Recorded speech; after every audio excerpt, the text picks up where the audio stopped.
I've always been in a struggle with religion and God, because I know that there are more of them out there, but I think I'm this close, if I'm not already there, to being a black atheist. I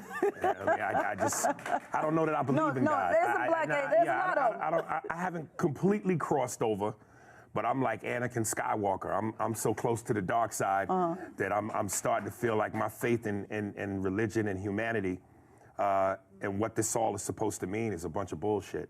Really? Yeah. Faith and humanity. Yeah. Yeah. Because it doesn't make sense to me, because I hear, and listen, I know for a comic, one of the most challenging things to do is to try to do material that's deemed taboo and risque. And one of the biggest challenges that I want to take on is to be able to go in front of a black audience and say, I don't believe in God, which is blasphemous.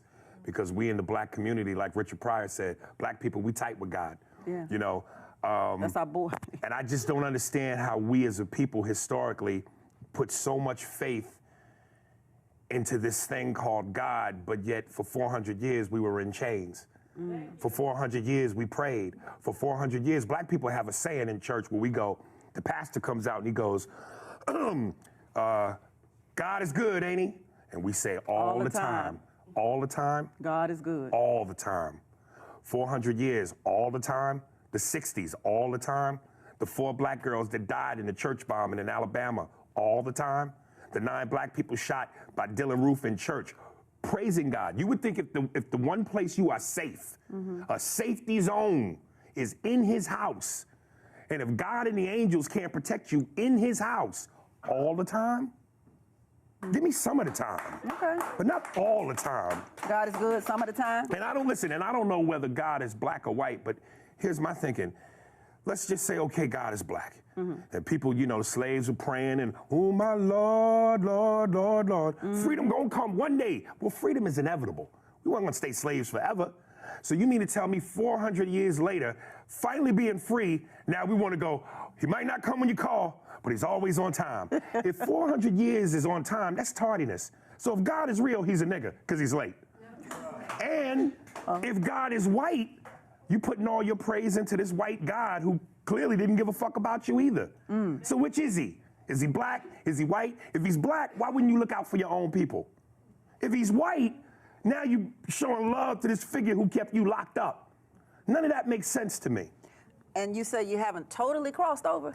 No, because I look at things like when I travel, and I've been all over the world, and I look at certain places and I look at the beauty of certain things in terms of the earth and just animal and nature, and I go, it's got to be a God. Right. When I'm, and certainly when I'm in some pussy, I go, there's got to be a God. This feels so good.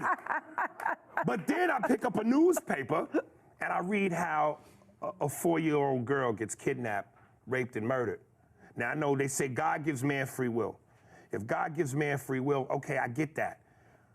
But like the mafia, women and kids should be off limits. Yeah. It's nothing more terrible. I have 3 kids. My youngest daughter is 5. Love her to death. I couldn't imagine what it must be like for a child to feel the terror of, I'm losing my life. Where's my mother and father? Yeah. Someone help me. And if God can't step in at that moment and go, look, I know I give man free will, but this is a kid. All bets is off. So I don't, that doesn't make sense to me. Right. Too much of what goes on in this life does not make sense to me. I don't know if I'm overthinking it. I don't know that because I'm getting older, I start questioning my own mortality. When you're young, you're arrogant. Yeah. You think you're gonna live forever. You think you're gonna look like a movie star forever. Yeah. Your shit don't stink. You the baddest and the best in the world. But the older you get, and your back starts hurting, and you making noise when you get out of bed, and what's this pain on my knee? And you start questioning your mortality, and you realize through being humble, shit is weird. It's just weird, man. Yeah.